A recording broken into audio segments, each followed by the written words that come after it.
আল্লাহকে আল্লাহ বলে স্বীকৃতি দিবে, রব বলে স্বীকৃতি দিবে, এটার উপরে অটল থাকবে, অর্থাৎ আল্লাহর সবগুলো আহকামাত, আদেশ সূচক নিষেধ সূচক বিষয়গুলো মেনে চলবে, তাদের জন্য কয়েকবার আল্লাহর পক্ষ থেকে ফেরেশতা এসে তাদেরকে জান্নাতের সুসংবাদ দিয়ে দেবে। এক নাম্বার হলো মৃত্যুর সময়। কখন? মৃত্যুর সময় ফেরেশতা এসে সুসংবাদ দিবে, আব্দুল্লাহ তুমি তো বড় আলেম ছিলা, এরকম ভাবে আমি রবকে আল্লাহকে আল্লাহ বলে স্বীকৃতি দিয়েছিলা এবং এই কথার উপরে অটল ছিলা, ফরজ সবগুলো, ওয়াজিব সবগুলো, মুস্তাহাবাত সবগুলো আমলগুলো তুমি করেছো, তোমার জন্য আল্লাহর জান্নাতের সুসংবাদ। দ্বিতীয় নাম্বার, কবরের মধ্যে আল্লাহর ফেরেশতারা এসে সুসংবাদ দিবে তুমি জান্নাতি। তৃতীয় নাম্বার, বান্দা যখন কবর থেকে উঠবে, ফুলসিরাতের পারে চলে যাবে, তখন ফেরেশতা এসে ঘোষণা দিবে তুমি জান্নাতি। বান্দা হাসরে উঠবে, এরকম ভাবে ফুলসিরাত পাড়ি দিয়ে বান্দা হাসরের ময়দানের দিকে চলে যাবে, ফেরেশতা সুসংবাদ দিবে তুমি জান্নাতি। এরপরে আবার সুসংবাদ দিবে, আমলনামা ওজন দেওয়া হয়ে যাবে, ডান হাতে আমল দিয়ে বলবে তুমি জান্নাতি। ও মুসলমান, তাহলে আসুন, আমি যদি দুনিয়াতে আল্লাহর প্রেরিত দুধ ফেরেশতার সুসংবাদ শুনে আমি মুজফফর যদি মারা যাই, তাহলে আমি কি ভাগ্যবতী নাকি কপাল পোড়া? ভাগ্যবতী, ভাগ্যবান। কথা বলেন ঠিক কি না? সেই জন্য আসুন, আজ আমাদের সন্তানদেরকে যদি ওই আল্লাহর মেহমান বানাইতে চাই, নবীর মেহমান বানাইতে চাই, কোরআনের শিক্ষা ছাড়া বিকল্প কোনো ব্যবস্থা নাই। আছে? কথা বলেন না কেন? স্কুলের দিকে তাকানো, কোনো শিক্ষাকে ছোট নজরে দেখার কোনো সুযোগ নাই। লাফাইয়া লাফাইয়া ব্যাংক কিভাবে লাফায় শিক্ষা দেওয়া হচ্ছে, সাইকেল কিভাবে চালায় শিক্ষা দেওয়া হয়, এগুলো শিক্ষা দেওয়া লাগে না, এমনি এমনি চলে আসে। কথা বলেন না কেন? ডিমবাজি, আলু ভর্তা কিভাবে বানাইতে হয়, করতে হয়, শিক্ষা দেওয়া লাগে না, এমনি চলে আসে। কথা বলেন না কেন? মা বোনদের শারীরিক গঠন কখন পরিবর্তন হয়, এমনি এমনি চলে আসে। এগুলো বই পুস্তকের মধ্যে উল্লেখ করার বিষয় নয়, উল্লেখ করলেই নির্লজ্জতার পরিচয়। কথা বলেন না কেন? সেই জন্য মুসলমান, আমাদেরকে সন্তানদেরকে দ্বীনের শিক্ষায় শিক্ষিত করতে হবে। কোরআনের শিক্ষায় শিক্ষিত করা ছাড়া বিকল্প কোনো ব্যবস্থা, সবাই বলেন না কেন, আছে? আরো একটু ভালো করে বুঝাই, যতদিন পর্যন্ত আমাদের মাথার মধ্যে নৈতিকতা শিক্ষা না ঢুকবে, ইসলামিক মূল্যবোধ না আসবে, ততদিন পর্যন্ত আমাদের দেশে শান্তি পাওয়া যাবে না। না না, কথা বলে ঠিক। এবার আপনি তাকান, নৈতিক শিক্ষা, নৈতিক শিক্ষা বলতে কোরআন সুন্নাহর শিক্ষা বলা হয়েছে, ইসলামিক মূল্যবোধ শিক্ষা বলতে কোরআন সুন্নাহর শিক্ষা বলা হয়েছে। এখন আপনি তাকান, সুদের কারবার যারা করে, যাদের মধ্যে আছে, এদের মধ্যে কি কোনো নৈতিকতা শিক্ষা আছে? কথা বলেন না কেন? এটা বাস্তব মানচিত্র। এটা সুদের কারবার যারা করে, তাদের মধ্যে কি নৈতিক শিক্ষা আছে? কথা বলেন না কেন আপনারা? যারা জিনা ব্যভিচার করে, তাদের মধ্যে কি নৈতিক শিক্ষা আছে? যারা মিথ্যা কথা বলে, তাদের মধ্যে কি নৈতিক শিক্ষা আছে? কথা বলেন না কেন? যারা বলবো না তারা ওই দলের লোক, যারা বলবো না তারা ওই দলেরই লোক। আমরা আলোচনা করি, পুরো দেশ তো আল্লাহ ঘুরায়, জুমার বয়ানও করি, গোয়েন্দার লোকও থাকে, কত ব্যক্তিরা থাকে, বিভিন্ন মিডিয়া এসেও থাকে, তারপরে কেন বলি? আল্লাহর জন্য, আল্লাহকে রাজি আর খুশি। ইন্নাল্লাযীনা ক্বালু রাব্বুনাল্লাহ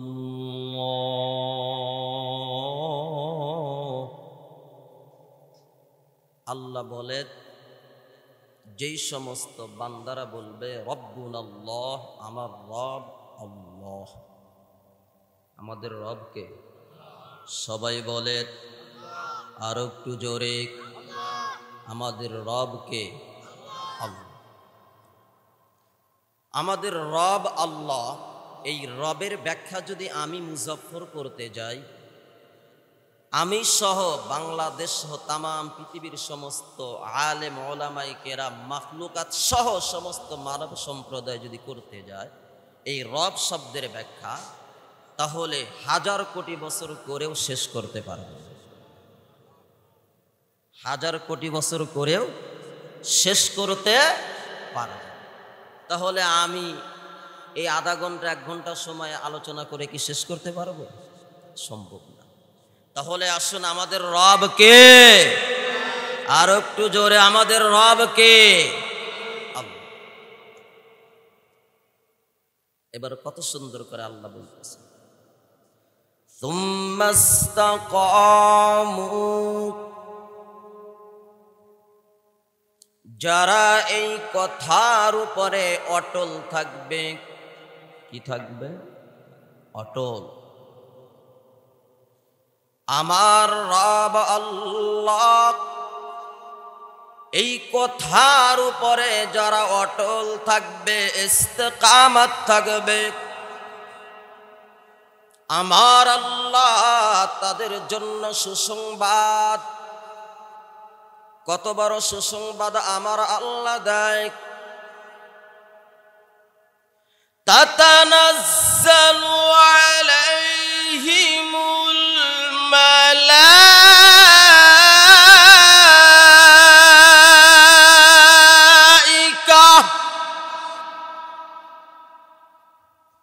আমার আল্লাহ তাদের জন্য আসমান থেকে আমার আল্লাহ পাঠাইয়া দেয়। শুধু পাঠাইয়া দিয়েই শেষ নয়, তাদের জন্য কেমন সুসংবাদ! আল্লাহ তাখাফু, সুসংবাদ শুনিয়া নাও। আল্লাহ তাখাফু, তাদের কোনো ভয় নাই। ওয়ালা তাহজানু, তাদের কোনো টেনশন নাই। ওয়াবশিরু বিল জান্নাহ, তাদের জন্য আল্লাহর তৈরি জান্নাতের সুসংবাদ।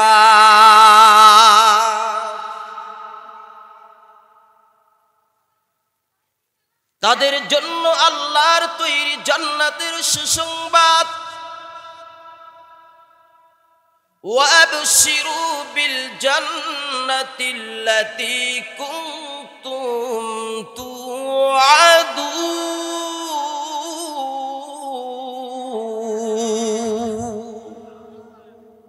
আল্লাহ বলেন, তাদের জন্য আমি রবের জান্নাতের সুসংবাদ, এটা আমি রব তাদের সাথে আমি আল্লাহ ওয়াদা করেছি। কি করেছিলেন? ওয়াদা। কথা স্বীকৃতি দিবে একটা, আমার রব আল্লাহ। সুসংবাদ কতগুলো দিল? 1 নম্বর সুসংবাদ হলো তাদের জন্য আল্লাহ ফেরেশতা পাঠাইয়া দিবে। 2 নম্বর সুসংবাদ আল্লাহ বলেন তাদের কোনো ভয় নাই। 3 নম্বর সুসংবাদ তাদের কোনো চিন্তা নাই। 4 নম্বর সুসংবাদ হলো তাদের জন্য জান্নাতের সুসংবাদ। 5 নম্বর সুসংবাদ হলো আল্লাহ বলেন আমি আল্লাহ এটা ওয়াদা করেছি। সুবহানাল্লাহ আসতে হয়। খিচুড়ির প্যাকেট বড় দিলে সুবহানাল্লাহ জোর হবে না? হ্যাঁ। তাহলে আসুন, আমি যে আয়াতে কারিমা তেলাওয়াত করেছি আপনারা অন্তত পক্ষে এতটুকু স্মরণ রাখতে পারবেন তো? পারবেন না? যারা এই কথা স্বীকৃতি দিবে আমাদের রবকে আল্লাহ, তাদের জন্য 1 নম্বর সুসংবাদ কি? আল্লাহর পক্ষ থেকে ফেরেশতা আল্লাহ পাঠিয়ে দিবে। দ্বিতীয় নাম্বার, তাদের কোনো ভয় নাই। তৃতীয় নাম্বার, তাদের কোনো চিন্তা নাই। চতুর্থ নাম্বার, জান্নাতের সুসংবাদ। পঞ্চম নাম্বার কি? এটা আল্লাহর দেওয়া ওয়াদা। তাহলে এবার চিন্তা করে দেখুন, যে আয়াতে কারিমা তেলাওয়াত করলাম, আপনাদেরকে তরজমা বঙ্গানুবাদ শুনাইলাম, যদিও বলতে সময় লাগছে কম, অল্প সময়, কিন্তু এর তাৎপর্য অনেক বেশি। আসুন এই আয়াতে কারিমার ব্যাখ্যা করেছেন আল্লাহর নবীর 4 জন সাহাবী। অনেক সাহাবায়ে কেরাম করেছেন, 4 জন সাহাবীর নাম বলি। 1 নাম্বার সিদ্দিক আকবর রাদিয়াল্লাহু তাআলা আনহু। দ্বিতীয় নাম্বার হযরত ওমর ফারুক রাদিয়াল্লাহু তাআলা আনহু। তৃতীয় নাম্বার হযরত ওসমান গনি রাদিয়াল্লাহু তাআলা আনহু। চতুর্থ নাম্বার হযরত আলী রাদিয়াল্লাহু তাআলা আনহু। এই আয়াতে কারিমার তাফসীরের ব্যাখ্যায় সাহাবায়ে কেরাম বলেন, 1 নাম্বার সিদ্দিক আকবর রাদিয়াল্লাহু তাআলা আনহু বলেন, হুম্মাস্তাকামু। এই শব্দের ব্যাখ্যায় সিদ্দিক আকবর রাদিয়াল্লাহু তাআলা আনহু বলেন, আল্লাহ রাব্বুল আলামিনের যত আহকামাত রয়েছে, আদেশ সূচক, সবগুলো আদেশ সূচক আদেশগুলো সুম্মাস্তাকামু এই শব্দের অন্তর্ভুক্ত। এবং আল্লাহ রাব্বুল আলামিনের যত নিষেধ সূচক যত বিষয়গুলো আছে, সবগুলো সুম্মাস্তাকামু এই শব্দের অন্তর্ভুক্ত। দ্বিতীয়, হযরত ওসমান গনি রাদিয়াল্লাহু তাআলা আনহু এই আয়াতে কারিমার ব্যাখ্যায় বলেন, সুম্মাস্তাকামু এর অর্থ হলো খাঁটি আমল করা। কি আমল করা? খাঁটি আমল। তৃতীয় নাম্বার, হযরত আলী রাদিয়াল্লাহু তাআলা আনহু সুম্মাস্তাকামু এর ব্যাখ্যায় বলেন, আল্লাহ রাব্বুল আলামিনের যত ফরজিয়াত যত ইবাদত রয়েছে, সবগুলো ইবাদত সুম্মাস্তাকামু এই শব্দের অন্তর্ভুক্ত। সুবহানাল্লাহ বললেন না? চতুর্থ নাম্বার, হযরত ওমর ফারুক রাদিয়াল্লাহু তাআলা আনহু বলেন, আল্লাহ রাব্বুল আলামিনের যত আহকামাত রয়েছে, আদেশ সূচক, সবগুলো এর অন্তর্ভুক্ত। এবং নিষেধ সূচক যত শব্দগুলো আছে, আহকামাত বিধানগুলো আছে, সেগুলোও এর অন্তর্ভুক্ত। এর পাশাপাশি ওমর ফারুক রাদিয়াল্লাহু তাআলা আনহু আরো শব্দ বাড়াইয়া বলেন,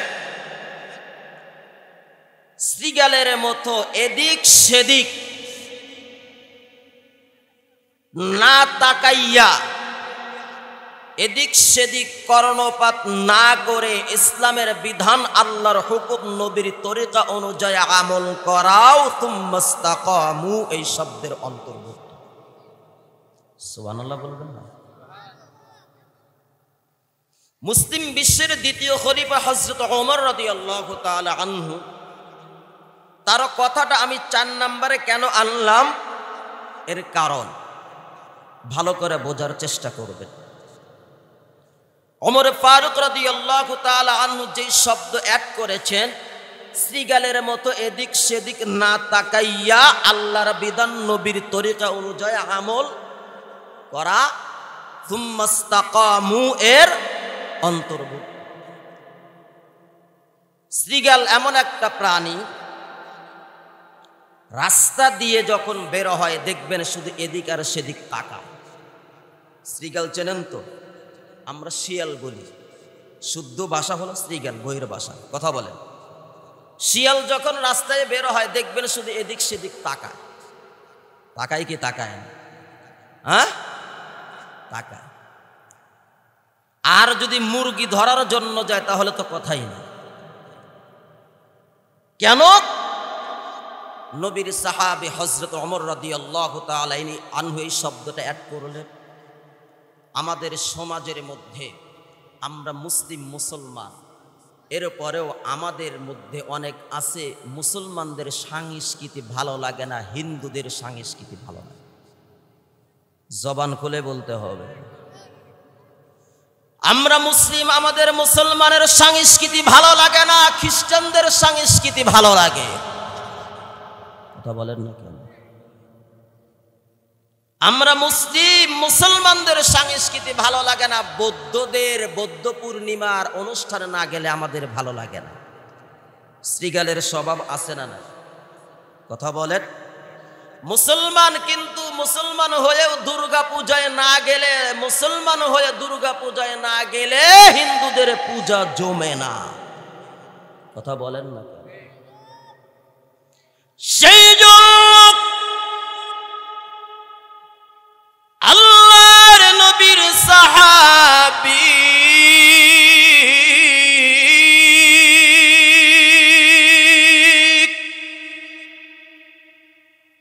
হযরত ওমর ফারুক রাদিয়াল্লাহু তাআলা আনহু শ্রীগাল এই শব্দটা তার ব্যাখ্যার মধ্যে উল্লেখ করেছেন। এবার আমি জানতে চাই, নবীর সাহাবী হযরত ওমর গরম সাহাবী নাকি নরম সাহাবী? কত গরম? হ্যাঁ, মুসলমানি বান্দা কথাগুলো দিল দিয়ে শোনো রে ভাই। এই জাবিরপুর কাসিমুল উলুম কওমিয়া মাদ্রাসা, যে মাদ্রাসার মাধ্যমে প্রতিটি ছাত্রকে কোরআনের মাধ্যমে আল্লাহর সাথে সম্পর্ক তৈরি করা শেখানো হয়। কার সাথে সম্পর্ক? সবাই বলেন না কেন? কার সাথে সম্পর্ক তৈরি করা? সবাই বলেন, আরো জোরে। জোর হলো না। আল্লাহর সাথে সম্পর্ক তৈরি করা শেখানো হয়। কিন্তু মুসলমান আজ আমাদের মনের মধ্যে, মুসলমান হওয়ার পরে আমাদের মধ্যে এক শ্রেণীর মানুষ মুসলমানদের সংস্কৃতি ভালো লাগে না, মুসলমানদের ধর্ম ভালো লাগে না, মুসলমানদের ধর্মীয় অনুষ্ঠান ভালো লাগে না।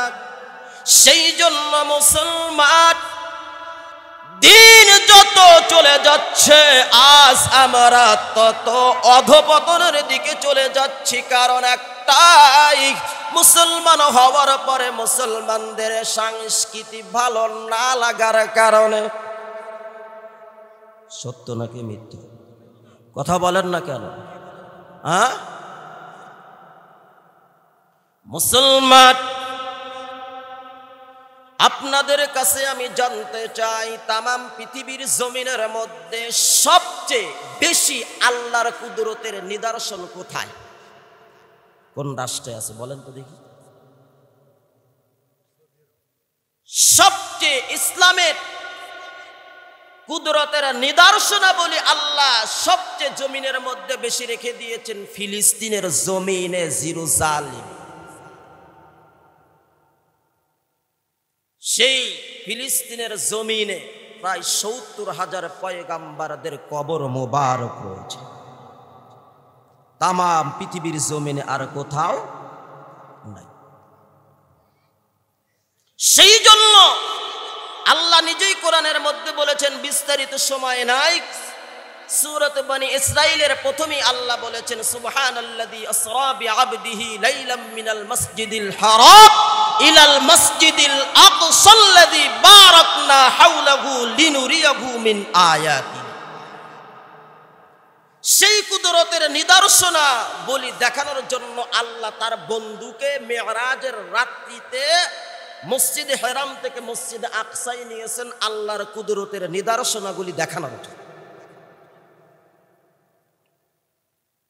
কিন্তু দুঃখের সাথে বলি, মুসলমান হয়ে যেই ভূখণ্ডের মধ্যে মুসলমানদের সংস্কৃতি রয়েছে, মুসলমানদের নিদর্শনা রয়েছে, আল্লাহর নিদর্শনা বলে রয়েছে, রাসূলদের পয়গাম্বরদের নিদর্শনা বলে রয়ে গেছে। আজকে আমাদের মুসলমান সন্তানদেরকে সেই ভূখণ্ড থেকে আমাদের সরলমানা মুসলমানদের সন্তানদেরকে পৃথক করা হচ্ছে। কথা বোঝেন? আগেই বলছি ইসলামিক সংস্কৃতি কেন বর্তমান সমাজের 2024 সালের স্কুল সিলেবাসের নবম এবং দশম সিলেবাসের ক্লাসের সিলেবাসের মধ্যে মানচিত্রের মধ্যে ফিলিস্তিনের নামটা ডিলিট করে দেওয়া হয়েছে, অথচ মুসলমানদের সবার অন্তরের সাথে সম্পর্ক মসজিদে আকসা ফিলিস্তিনের জমিন। কথা বলেন। এখন যদি আমার সন্তান আপনার সন্তান স্কুলে পড়ালেখা করতেছে, তারা এই ফিলিস্তিনের বিষয়গুলো আর জানবে না, মসজিদ আকসার ইতিহাসও জানবে না, মেরাজের রাত্রিতে আমার নবীর রাত্রিকালীন ভ্রমণ হয়েছে সেটাও জানার আর সুযোগ থাকবে না। কথা বুঝাইতে পেরেছি? ভালো করে বুঝবে। দ্বিতীয় নম্বর, ইসলাম এমন একটা ধর্ম যেই ধর্মের সাথে প্রতিটি বান্দার সাথে আল্লাহর সম্পর্ক। সুবহানাল্লাহ আসতে হয় কেন? অথচ এই কোরআনের সংস্কৃতির উপরে আর কোনো সংস্কৃতি নাই। ইসলাম ধর্মের আদর্শের উপরে আর কোনো আদর্শ নাই। আজ বর্তমান সময়ের মধ্যে 23 এবং 24 সালের সিলেবাসের মধ্যে প্রতিটি স্কুল সিলেবাসের মধ্যে আলিয়া মাদ্রাসার সিলেবাসের মধ্যেও হিন্দুত্ববাদীর মতবাদগুলো, নাস্তিকবাদীদের মতবাদগুলো ঢুকাইয়া আমাদের সন্তানদেরকে নাস্তিক বানানোর পায়ে তারা চলতেছে। মুসলমান আজ শুধু ওলামায়ে কেরাম সোচ্চার হলে চলবে না। ওলামায়ে কেরাম মাঠে নেমেছে। খোদার কসম করে বলি, আমি সবগুলো মাহফিলে কিছু আংশিক টাচ দিয়ে আলোচনা করতেছি, কারণ আজকে এই যে স্কুল আলিয়া মাদ্রাসার সিলেবাসের মধ্যে ডুগি তবলা হারমোনিয়াম, আমি জানতে চাই মাদ্রাসার মধ্যে কি হারমোনিয়াম নাচ গানের কোন সিস্টেম আছে? কথা বলেন না কেন? কিন্তু আলিয়া মাদ্রাসার শিক্ষা বোর্ডের মধ্যে, শিক্ষা সিলেবাসের মধ্যে হারমোনিয়াম গান বাজনার আয়োজন। এরপরেও কোন আলিয়া মাদ্রাসার শিক্ষক আন্দোলনে মাঠে নামে নাই, একমাত্র চাকরি আর পেটের দায়ে। কথা বলেন না? শুধু তাই নয়, বাংলাদেশে যতগুলো প্রাইমারি শিক্ষা প্রতিষ্ঠান রয়েছে, হাই স্কুল বলেন, এই যে সিলেবাসের মধ্যে এত হিন্দুত্ববাদী ঢুকাইয়া দিল, এরপরেও তারাও মাঠে নামে নাই, একমাত্র পেটের দায়ে আর চাকরির দায়ে। কথা বলেন ঠিক কি? এবার জানতে চাই, চাকরি কি আমাকে খাওয়ায়, আপনাকে খাওয়ায়? খাওয়ানোর মালিককে? আরো জোরে বলেন, আরো জোরে। রিজিকের মালিককে? এক কথায় যেই দল করুক না কেন, কিন্তু আমাদের পরিচয় একটাই, আমি মুসলিম। সবাই বলেন না কেন? আমাদের পরিচয় কি? আমি যে সৌদি আরব যাই, আমি যদি পরিচয় দিতে চাই, আমাকে জিজ্ঞাসা করলে কি বলবো? আমি মুসলিম। আপনি গেলে আপনিও বলবেন মুসলিম। কথা বলেন ঠিক কিনা? সেখানে গিয়ে কি পরিচয় দেওয়া যাবে? আমি মুফতি সাহেব, আমি বক্তা, আমি এই দল করি, ওই দল করি, এই পরিচয় চলবে? পরিচয় একটাই, যেই দলই করুক না কোনো আবৃত্ত নাই, বাধা নাই, করতেই পারে।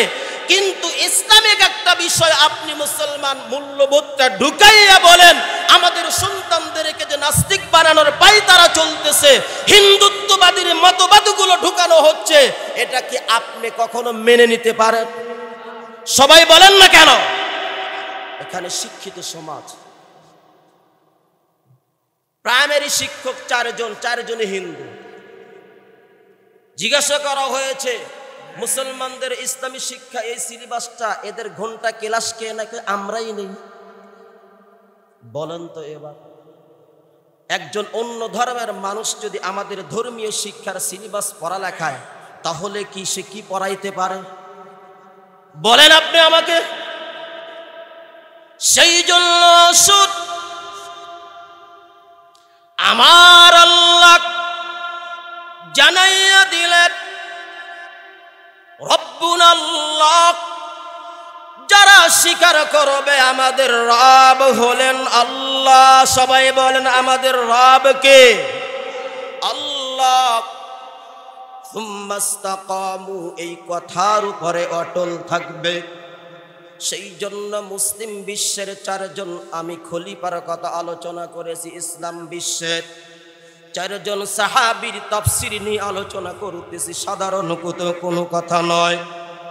সেই জন্য ওমর ফারুক রাদিয়াল্লাহু তাআলা আনহু বলেছেন, মুসলমান হওয়ার পরেও যদি তোমার ইসলামিক সংস্কৃতি ভালো না লাগে, হিন্দুত্ববাদী মতবাদ ভালো লাগে, তাহলে তুমি দুনিয়াতে পরিচয় দিতে পারো মুসলিম, কিন্তু আল্লাহর আদালতে নয়। কার আদালতে নয়? মুসলমান কথাগুলো দিল দিয়ে শোনো রে ভাই। সেই জন্য মাদ্রাসার মাধ্যমে, কোরআন তেলাওয়াতের মাধ্যমে আল্লাহর সাথে সম্পর্ক হয়। কার সাথে? সবাই বলেন না কেন? কার সাথে সম্পর্ক? আল্লাহর সাথে। মুসলমানি বান্দা কথাগুলো দিল দিয়ে শোনো। আমাদের সমাজের মধ্যে বর্তমান আমি বিষয়গুলো নিয়ে আলোচনা করলে অনেকের মাথা ব্যথা হবে, কিন্তু মুসলমান কথাগুলো শুনতে হবে। হয়তো গ্রাম অঞ্চলের মানুষ এত ঘাটাঘাটি করে না, এত পড়ালেখাও করে না, গবেষণাও করে না, রিসার্চ করে না, যার কারণে মূল বিষয়গুলোও জানে না। কথাগুলো শুনতে হবে রে ভাই। যেই জাতি শিক্ষার দিকে যত উন্নত, ওই জাতি তত রাষ্ট্রীয়ভাবেও তত উন্নত। শিক্ষা যত উন্নত, ওই জাতিও তত উন্নত। অথচ আমাদের দেশ আর শিক্ষা নেই। কেমন নেই? আপনি তাকান, যারা জেনারেল বিষয়ে স্কুল কলেজ ইউনিভার্সিটিতে পড়তেছে, যারা মেধাবী ছাত্র স্টুডেন্ট, তারা দেশে থাকতেছে না, তারা উন্নত বিশ্ব লন্ডন, কানাডা, যুক্তরাষ্ট্র রাজ্যে চলে যাচ্ছে। খবর নিয়ে দেখেন, যত মেধাবী যত ছাত্র আছে ভালো রেজাল্ট করে, তাদের চিন্তা আমি আমেরিকা যাব। কি স্যার সত্য না মিথ্যা বলছি? চিন্তা একটাই, কারণ আমাদের দেশে মেধার কোনো মূল্যায়ন হয় না। বাংলাদেশে যতগুলো আন্তর্জাতিক হাফেজে কোরআন আসতেছে, প্রতি বছর 4 জন 5 জন করে আন্তর্জাতিক পুরস্কার আনতেছে, এরাও বাংলাদেশে থাকতেছে না, কারণ এদের দেশে কোনো মূল্যায়ন করা হয়। তারা যখন এরকম বয়স হয়ে যায়, তাদেরকে আরব বিশ্বে, সৌদি আরব, দুবাই, কাতার, বাহরাইন, ওমান, এই সমস্ত রাষ্ট্রে বড় বড় ইমামের পোস্ট দিয়ে 4 থেকে 5 লক্ষ টাকা বেতন দিয়ে তাদেরকে বাংলাদেশ থেকে নিয়ে যাচ্ছে। অর্থাৎ ভালো ভালো হাফেজগুলো আমাদের দেশ থেকেও আমরা তাড়াইয়া যাচ্ছি।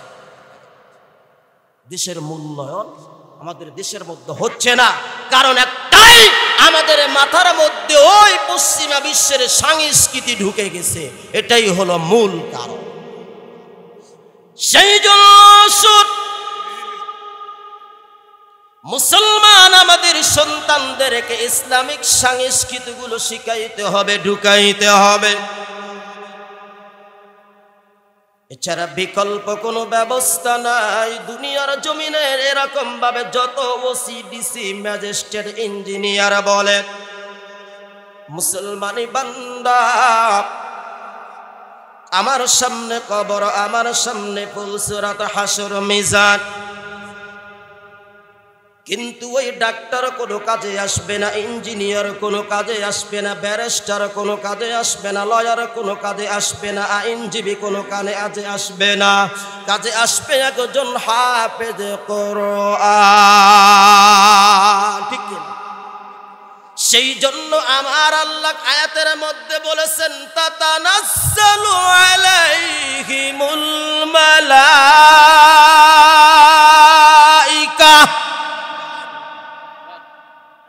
আল্লাহ তাদের জন্য ফেরেশতা পাঠায় দেন। ফেরেশতা পাঠানোর ব্যাখ্যার মধ্যে অনেকগুলো ব্যাখ্যা আছে, বিস্তারিত বলার সময় নাই। মুফাসসিরিনে কেরাম লিখেছেন, যারা আল্লাহকে আল্লাহ বলে স্বীকৃতি দিবে, রব বলে স্বীকৃতি দিবে, এটার উপরে অটল থাকবে, অর্থাৎ আল্লাহর সবগুলো আহকামাত, আদেশ সূচক নিষেধ সূচক বিষয়গুলো মেনে চলবে, তাদের জন্য কয়েকবার আল্লাহর পক্ষ থেকে ফেরেশতা এসে তাদেরকে জান্নাতের সুসংবাদ দিয়ে দেয়। এক নাম্বার হলো মৃত্যুর সময়। কখন? মৃত্যুর সময় ফেরেশতা এসে সুসংবাদ দিবে, আব্দুল্লাহ তুমি তো বড় আলেম ছিলা, এরকম ভাবে আমি রবকে আল্লাহকে আল্লাহ বলে স্বীকৃতি দিয়েছিলা এবং এই কথার উপরে অটল ছিলা, ফরজ সবগুলো, ওয়াজিব সবগুলো, মুস্তাহাবাত সবগুলো আমলগুলো তুমি করেছো, তোমার জন্য আল্লাহর জান্নাতের সুসংবাদ। দ্বিতীয় নাম্বার, কবরের মধ্যে আল্লাহর ফেরেশতারা এসে সুসংবাদ দিবে তুমি জান্নাতি। তৃতীয় নাম্বার, বান্দা যখন কবর থেকে উঠবে, ফুলসিরাতের পারে চলে যাবে, তখন ফেরেশতা এসে ঘোষণা দিবে তুমি জান্নাতি। বান্দা হাসরে উঠবে, এরকম ভাবে ফুলসিরাতে পাড়ি দিয়ে বান্দা হাসরের ময়দানের দিকে চলে যাবে, ফেরেশতা সুসংবাদ দিবে তুমি জান্নাতি। এরপরে আবার সুসংবাদ দিবে, আমল নামা ওজন দেওয়া হয়ে যাবে, ডান হাতে আমল দিয়ে বলবে তুমি জান্নাতি। ও মুসলমান, তাহলে আসুন, আমি যদি দুনিয়াতে আল্লাহর প্রেরিত দুধ ফেরেশতার সুসংবাদ শুনে আমি মুজফফর যদি মারা যাই, তাহলে আমি কি ভাগ্যবতী নাকি কপাল পোড়া? ভাগ্যবতী, ভাগ্যবান। কথা বলেন ঠিক কি না? সেই জন্য আজ আমাদের সন্তানদেরকে যদি ওই আল্লাহর মেহমান বানাইতে চাই, নবীর মেহমান বানাইতে চাই, কোরআনের শিক্ষা ছাড়া বিকল্প কোনো ব্যবস্থা নাই। আছে? কথা বলেন না কেন? স্কুলের দিকে তাকানো, কোনো শিক্ষাকে ছোট নজরে দেখার কোনো সুযোগ নাই। লাফাইয়া লাফাইয়া ব্যাংক কিভাবে লাফায় শিক্ষা দেওয়া হচ্ছে, সাইকেল কিভাবে চালায় শিক্ষা দেওয়া হয়, এগুলো শিক্ষা দেওয়া লাগে না, এমনি এমনি চলে আসে। কথা বলেন না কেন? ডিমবাজি, আলু ভর্তা কিভাবে বানাইতে হয়, করতে হয়, শিক্ষা দেওয়া লাগে না, এমনি চলে আসে। কথা বলেন না কেন? মা বোনদের শারীরিক গঠন কখন পরিবর্তন হয়, এমনি এমনি চলে আসে। এগুলো বই পুস্তকের মধ্যে উল্লেখ করার বিষয় নয়, উল্লেখ করলেই নির্লজ্জতার পরিচয়। কথা বলেন না কেন? সেই জন্য মুসলমান, আমাদেরকে সন্তানদেরকে দ্বীনের শিক্ষায় শিক্ষিত করতে হবে। কোরআনের শিক্ষায় শিক্ষিত করা ছাড়া বিকল্প কোনো ব্যবস্থা, সবাই বলেন না কেন, আছে?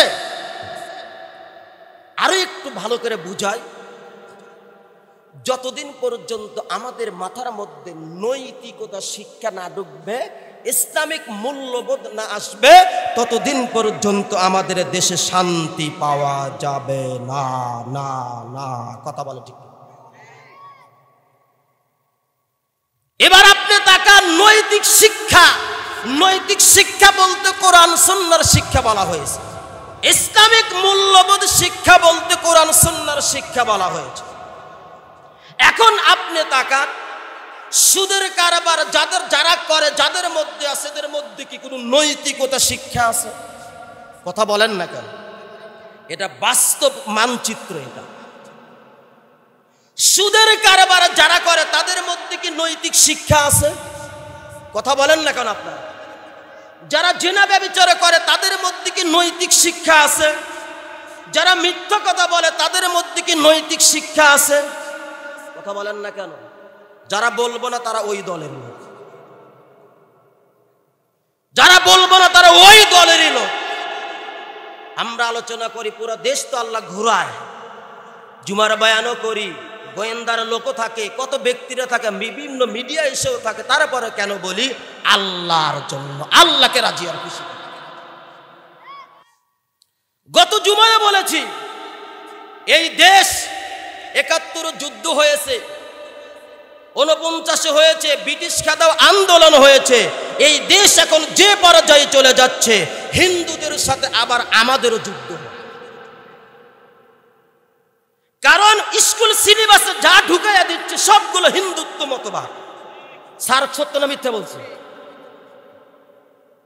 কারণ অধিকাংশ হিন্দুত্ব মতবাদ ঢুকাইয়া দিচ্ছে। যখন তারা এরকম ভাবে শোষণ করতেছে, শোষণ করতে যাবে যাবে যাবে যাবে যাবে যাইতে যাইতে দেখা যাবে এই দেশের মধ্যে হিন্দুত্ববাদী কায়েম করতে চাবে। চতুর্দিকে তিন দিকে তারা, মাঝখানে বলবে তোমরা থাইকে কি করবে, তোমরাও আমাদের দলে যোগ দাও। কিন্তু যারা ইমানদার, মুমিন, মুসলমান, মুত্তাকিন, তারা কখনো কোন মাখলুকাতের সামনে মাথা নত করে না, করে না, করে না। কথা বলে ঠিক কিনা?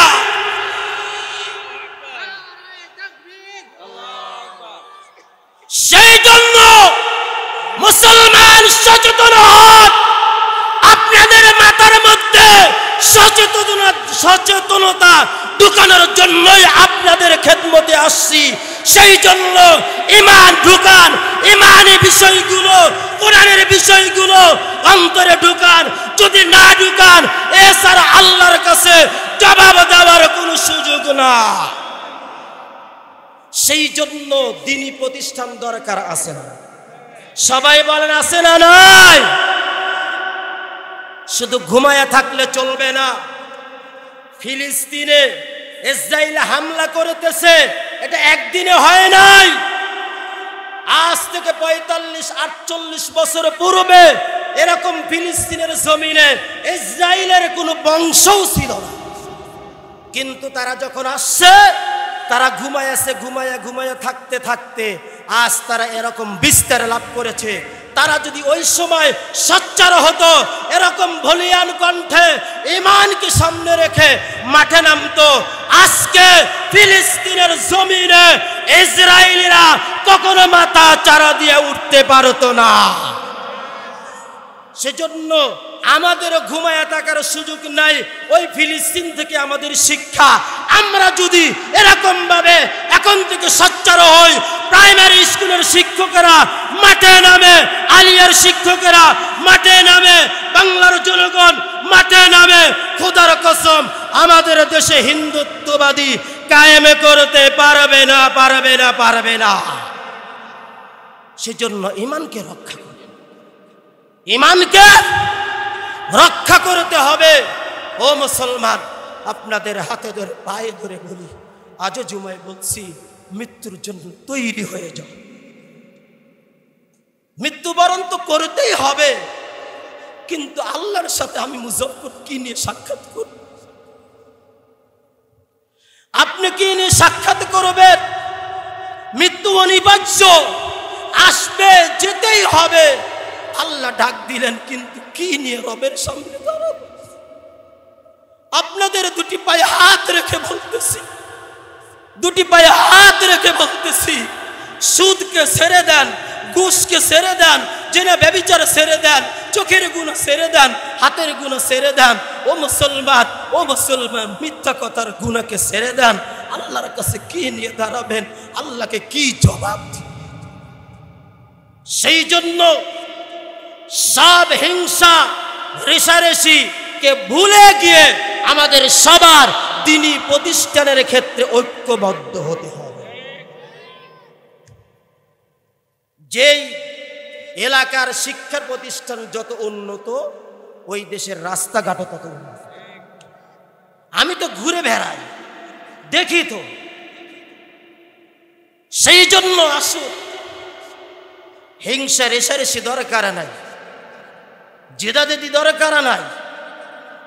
প্রাইমারি বলেন, হাই স্কুল বলেন, স্কুল, কলেজ, ইউনিভার্সিটি বলেন, মসজিদ বলেন, কবরস্থান বলেন, ঈদগাহ মাঠ বলেন, ধর্মের সাথে যতগুলো প্রতিষ্ঠান জড়িত, এই সবগুলোর সাথে হিংসা রেষারেষি দূর করে দিন। যদি না দেন, আল্লাহর কাছে জবাব দেবেন। সেই জন্য আসুন, আল্লাহর কাছে জবাব দেওয়ার জন্য তৈরি হয়ে যায়। আমি এলাকার মেম্বারে বলি, চেয়ারম্যান বলি, ওসি বলি, ডিসি বলি, এলাকার নেতা কেতা যেই বলি, আল্লাহর কাছে তো আমার যেতেই হবে। আমি মুজাফফরের যেতেই হবে। আল্লাহ যদি আমাকে ঠেকায়া দেয়, এই মুজাফফর তুই আসছিস, কি নিয়ে আসছিস, আমি কি জবাব দেব? সেই জন্য আসুন, নবীর সাহাবী হযরত ওমর রাদিয়াল্লাহু তাআলা আনহু বলেন, যারা এরকম ভাবে মুসলমান হওয়ার পরও ইসলামিক সংস্কৃতি ভালো না লাগে, তারা হলো শ্রীগালের দল। কিসের দল? সবাই বলেন, শ্রীগালের দল। ইমানদার এরা ইসলামিক শক্তিতে এরা বলিয়ান। কথা বলেন ঠিক কি? কিসের শক্তিতে? সবাই বলেন। ইতিহাস জানেন, সাদ বিন আবি ওয়াক্কাস রাদিয়াল্লাহু তাআলা আনহু আফ্রিকা জয় করেছিলেন। কেমনে গিয়েছিলেন? একমাত্র ঈমানের পাওয়ারে। কথা বলেন না কেন? এই উম্মত তো এত দামি, কথাটা দিল দিয়ে শুনবেন, আলোচনা শেষ। এই উম্মত কত দামি জানেন? না জানার কারণে আজ আমরা এত গুনাহ করতেছি। কত দামি দেখেন। আমাদের দেশের মধ্যে যারা ভিআইপি পারসন, এদের হাতে সময় কম থাকে নাকি বেশি? সবাই বলেন না কেন? যেমন আমাদের দেশের রাষ্ট্রীয় পর্যায়ে সবচেয়ে দামি মানুষ হলো রাষ্ট্রপতি। কে? রাষ্ট্রপতি সবচেয়ে দামি। এর হাতে সময় কম নাকি বেশি? ঘোরাফেরা করার সময় আছে? হ্যাঁ বলেন। বাংলাদেশের সংবিধানে 4 জন ব্যক্তির নাম। 1 নম্বর রাষ্ট্রপতি, 2 নম্বর প্রধানমন্ত্রী, 3 নম্বর হলো প্রধান বিচারপতি, 4 নম্বর হলো স্পিকার। এই 4 জনের নাম সংবিধানে আছে। রাষ্ট্রপতি এর হাতে কি ঘোরাফেরা করার সময় আছে? সময় নাই। ভালো করে বুঝেন। কিন্তু এখনো যদি আমাদের এই এমদাদুল মাস্টারের সাথে রাষ্ট্রপতির গভীর একটা ভালোবাসার সম্পর্ক, বন্ধুর সম্পর্ক, এখন বারবার রাষ্ট্রপতিকে দাওয়াত করে, আসার সময় নাই। লাস্ট পর্যায়ে স্যার বলবে, দোস্ত আসার তো সময় নেই, অন্তত পক্ষে গরিবের ঘরে একটু পাও দিয়ে যান, একটু পাড়ায়া যান। বলে কি বলেন? কথা বলেন। বলে দোস্ত একটু পাড়ায়া যান, আপনার পদচরণ আমার বাড়িটা একটু ধন্য হোক। বলে কি বলে না? বলে। এই নবীর উম্মতের হায়াত একেবারেই কম। এই নবীর উম্মতের হায়াত, নবীর হায়াতও কম, উম্মতের হায়াতও কম।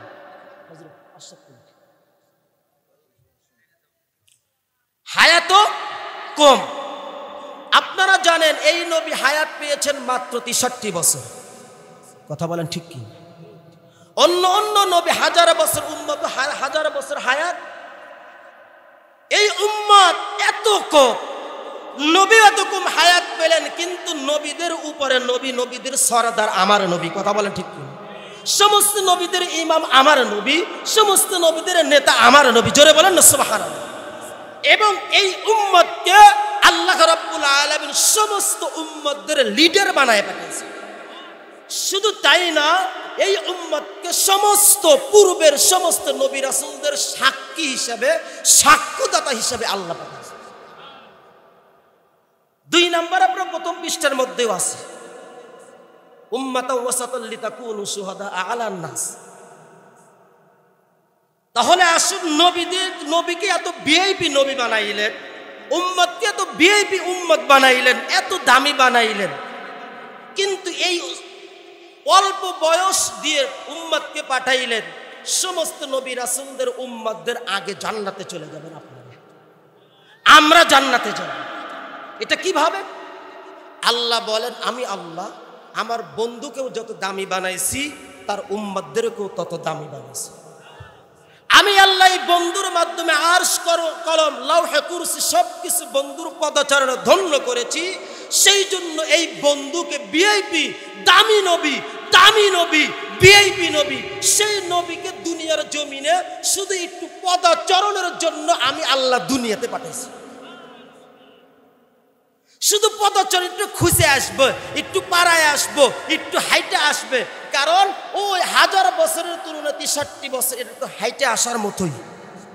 কথা বলেন না কেন? হাইটে আসবে। সেই জন্য এই উম্মতকে হায়াত কম দিয়া আল্লাহ পাঠাইয়া দিলেন যে শুধু একটু হাইটে আসবা, কারণ আমি আল্লাহ তোমাদের নবীকেও দামি বানাইছি, তোমাদেরকেও দামি বানাইছি, তোমরা ভিআইপি। সেই জন্য আল্লাহ কেন ভিআইপি বানাইছেন? আল্লাহ আমাদের জন্য কিছু রাত্রি দিয়েছেন, কিছু দিন দিয়েছেন, কিছু মাস দিয়েছেন, কিছু সময় দিয়েছেন, যেই সময় ইবাদত করলে বান্দা 1000 বছরের চেয়েও ইবাদতের বেশি সওয়াব ফজিলত তাদের আমল নামায় আল্লাহ দান করেন। সেই জন্য আমাদের সামনে নিসফে শাবান আমরা ইবাদত করব। নিসফে শাবান সম্পর্কে 25 জন মুতাওয়াতির riwayতের মাধ্যমে সাহাবায়ে কেরাম থেকে হাদিস বর্ণিত হয়েছে। সেই জন্য নিসফে শাবানের ফজিলত করে আমরা 1000 মাসের ইবাদত কায়েম করব, আদায় করব। এরকম কদর সহ আরাফার দিন সহ ওই 10 দিন, আরাফ জিলহজ মাসের 10 দিন, এরকম দিনগুলো, মাসগুলো, রাত্রিগুলোর কারণে এই উম্মতকে আল্লাহ দামি বানাইছেন। সেই জন্য আমি আপনাদের খেদমতে অল্প কিছু কথা বললাম। আল্লাহ তাআলা যেন আমাদের সবাইকে আমল করে আল্লাহ তাআলাকে রাজি এবং খুশি করার তৌফিক দান করেন।